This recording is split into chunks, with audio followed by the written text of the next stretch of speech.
But then when you have your own kids or when you're expecting your own kids, that's when it really hits you. And I remember one of these years I choked up on the stage. I would want to take, but if I have to do that, then I will ensure, as I have done previously, and I will continue to make sure. Decades. Thank you for showing us the light when all too often darkness can consume us. Oh, honey, can you imagine? Prince Harry jetting 5,000 miles across the Atlantic, all dressed up, stepping through the iconic gates of one of Britain's most exclusive residences. This wasn't just a casual stroll, this was supposed to be the moment, the reunion, the breakthrough, the big sit-down with his father that the whole world has been waiting for, and yet, after just 55 minutes, not even a full hour, Harry walked back out to his car, expression tight, jaw clenched, with nothing resolved. Yes, darling, nothing. Zilch. Nada. Can you believe it?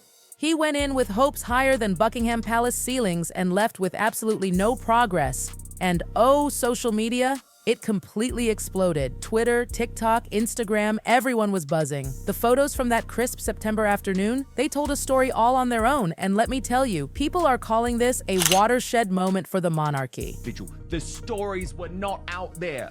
You lying fool. You know, William's a bull. Commentators are already whispering, no, screaming, that this little father-son tea wasn't about warmth, reconciliation, or love. Oh no, this was chess, this was calculation, this was strategy wrapped up in royal teacups. What exactly happened in those meticulously timed 55 minutes? And why are royal insiders saying this wasn't a family reunion at all, but a cold, carefully staged piece of palace theater?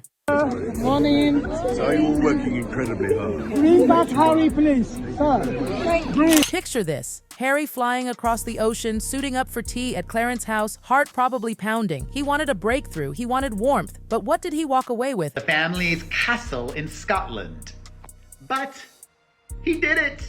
He made a lukewarm teacup memory and a lot of disappointment. Yes, darling, that's it. 2 side-by-side images from that afternoon show it all. Harry walking out looking worried, eyes darting, jaw clenched. And oh, the internet had a field day with it. According to multiple outlets, this was Harry's first in-person sit-down with King Charles in over a year. A whole year! And yet it looked like the king wasn't giving an inch. Ever since Harry ditched royal duties, his insider access has been slipping away piece by piece. And let's be honest, this visit, it screamed of Harry desperately trying to claw it back. Vigil, the stories were not out there.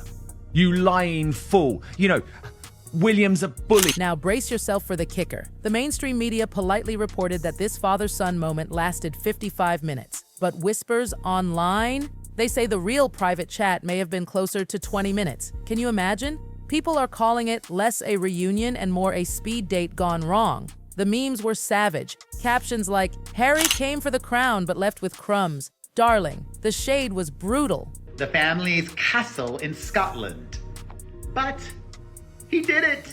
He made time. And then, William. Yes, Prince William. He was only 7 miles away at one point, practically around the corner. And yet, he refused to see Harry. Talk about near but oh so far. That sibling frost hasn't thawed one bit. But the headlines, they weren't just about the brothers. The juiciest bit was this. Harry apparently walked out of Clarence's house without achieving a single thing he came for. He wanted support, he wanted recognition, he wanted security. Instead, he walked straight into a fresh PR disaster. And let's not forget, the looming specter of William as the future king. When that crown lands on William's head, honey, the Sussexes know it's game over. Recent weeks I have been most deeply touched by your wonderfully kind and thoughtful good wishes for my... So the million-dollar question is this. Did King Charles just slam the door on Harry's final chance for reconciliation? Or did Harry unwittingly wander right into the middle of a royal strategy? Because here's the tea. This wasn't some cozy catch-up over scones. Palace insiders are saying Charles treated Harry like any other dignitary. The vibe wasn't family. It was strictly professional. Clarence's house that day didn't feel like a family home. It felt like a diplomatic arena. Assalamu alaikum. King Charles just broke royal tradition and it's sparking serious. Security everywhere. Gates locked down, cameras blocked, staff whispering and shuffling around like they were bracing for an international summit. And here's the cherry on top. Reports claim Harry and Charles's actual private conversation, just 20 minutes. Out of the whole 55, less time than an episode of The Crown. And at least that show gives us an ending.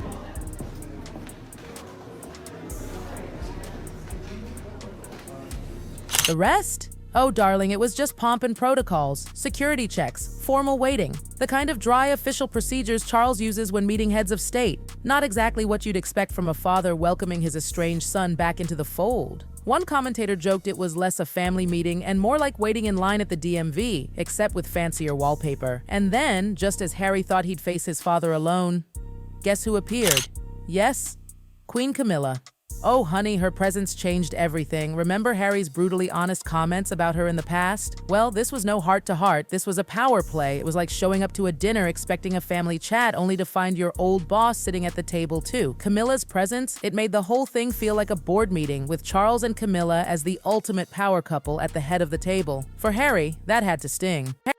Now hold on to your teacups because this is where it gets really juicy. What Harry reportedly asked for next had even veteran royal reporters gasping. Forget hugs, forget how's the family. Harry came prepared with an agenda longer than the royal family tree. This wasn't tea and biscuits, this was negotiation. Plain and simple. According to whispers from the palace corridors, Harry wanted money, titles, security, even legal support. Darling, it sounded less like a reunion and more like a Shark Tank pitch. But instead of pitching to investors, he was pitching to his dad, the king. And here's the thing. Harry's facing struggles right now, real struggles. Meghan's jam brand flopped. Her cooking show, season 2, huge disappointment. Their brand that once looked unstoppable is starting to show cracks. So what did Harry want? Financial backing, of course, and then the topic that always makes headlines, titles for the kids. Some said Harry was standing up for his family. Others sniped that it was just about prestige, and tucked neatly in with those requests, security support, coverage for those mounting legal bills. Honestly, it was like a royal shopping cart, overflowing with asks.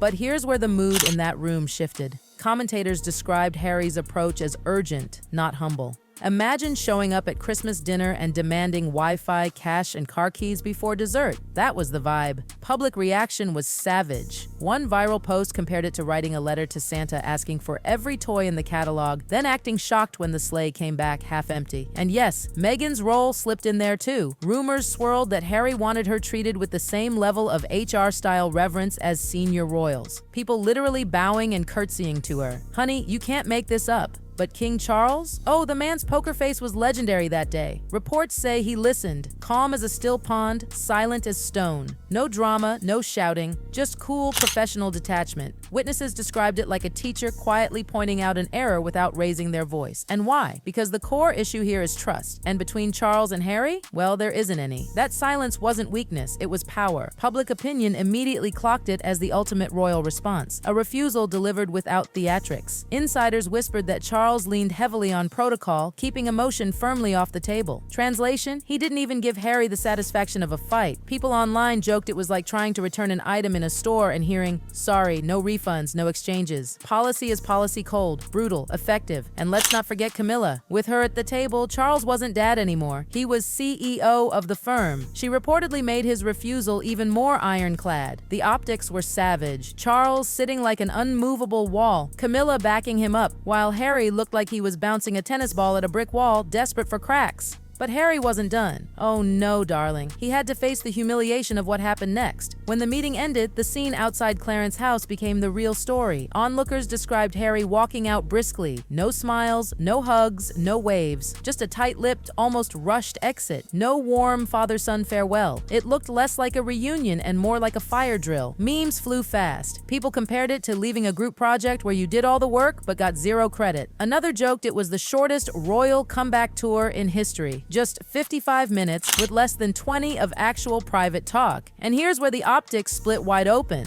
Charles, later photographed looking regal, composed, steady as ever. Harry? He was snapped with that worried, almost strained expression. Commentators had a field day. One man looked like a monarch firmly in control. The other looked like he'd just had a painfully awkward argument at a family barbecue. But the real fallout didn't end at Clarence House's gates. Oh no, darling. It rolled straight into the Sussex brand. Because here's the thing, without royal connections, Harry and Meghan's media deals start looking stale. Netflix, Spotify, those platforms thrive on access. Without juicy royal insider drama, what's left? A reality show with no twists. Social media summed it up perfectly. No palace, no plot. The whispers were brutal. Industry insiders warned that Meghan might have to manufacture the next big splash to keep their spotlight burning. Carefully staged interviews, a new memoir, something dramatic. Because every declined request, every no from the palace chips away at their ability to market themselves as relevant insiders. And then came the ultimate comparison. Commentators likened the whole meeting to a chess match. Harry moved fast, listing every demand he could. Charles barely budged, like a grandmaster calmly waiting while still controlling the entire board.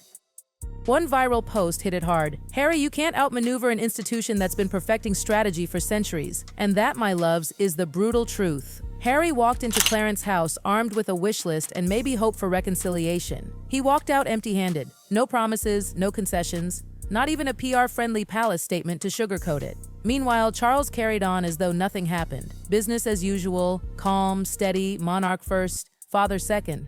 And the legacy? Oh, it's already cementing itself. History won't remember what tea they sipped or what biscuits were served. It will remember the image, Harry leaving empty-handed, while Charles stood firm. Some sympathize, calling Harry the underdog. Others say he's the royal who couldn't win back what he walked away from. Either way, this meeting will stick in the public memory forever. Darling, let's not sugarcoat it. Harry thought he could walk back into the palace and rewrite the script. Instead, the institution reminded him with silence and steel exactly who writes the narrative. The crown endures. Everything else, just temporary noise.